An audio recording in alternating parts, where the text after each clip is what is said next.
Hi friends, ഇന്നത്തെ ഒരു പുതിയ വീഡിയോയിലേക്ക് സ്വാഗതം. ദക്ഷിണേന്ത്യയിലും മഹാരാഷ്ട്രയിലും വളരെ ഫേമസ് ആയിട്ടുള്ള ഒരു ഡിഷ് നമുക്ക് പരിചയപ്പെടാം, പുരംപോളി.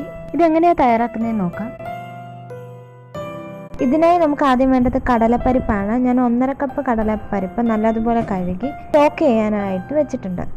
ഇനി വേണ്ടത് 2.5 കപ്പ് ഗോതമ്പ് പൊടിയിലേക്ക് 1/2 ടീസ്പൂൺ മഞ്ഞൾപ്പൊടിയും ആവശ്യത്തിന് ഉപ്പും വെള്ളവും ചേർത്ത് നല്ലതുപോലെ കുഴച്ചെടുക്കണം.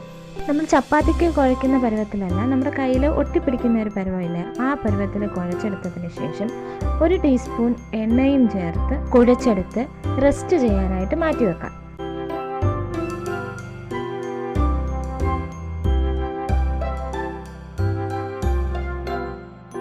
സോക്ക് ചെയ്യാനായി വെച്ചിരിക്കുന്ന കടലപ്പരിപ്പ് ആവശ്യത്തിന് വെള്ളവും കുറച്ച് മഞ്ഞൾപ്പൊടിയും ചേർത്ത് കുക്കറിലിട്ട് വേവിക്കണം.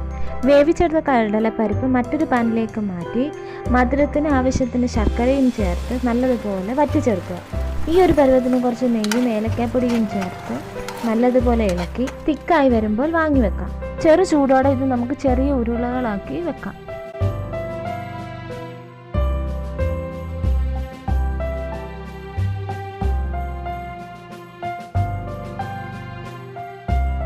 റെസ്റ്റ് ചെയ്യാനായി മാറ്റി വെച്ചിരിക്കുന്ന മാവ് കറക്റ്റ് പരുവായിട്ടുണ്ട്. ഇത് നമുക്ക് ചെറിയ ബോളുകളാക്കി ഇതിലേക്ക് കടലമാവിൻ്റെ ഫില്ലിങ്ങും ചേർത്ത് ഇതുപോലെ ചുറ്റിയെടുത്ത് കൈകൊണ്ട് തന്നെ നമുക്ക് പരത്തിയെടുക്കാം.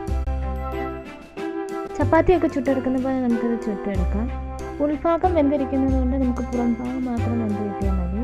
അങ്ങനെ എല്ലാം നമുക്കിതുപോലെ ചുട്ടെടുക്കാം. അങ്ങനെ നമ്മുടെ പുരംപോളി റെഡി ആയിട്ടുണ്ട്. നിങ്ങൾ ഒരു തവണയെങ്കിലും ഇതൊന്ന് ട്രൈ ചെയ്ത് നോക്കണം. വളരെ ടേസ്റ്റി ആയിട്ടുള്ളൊരു റെസിപ്പിയാണ്.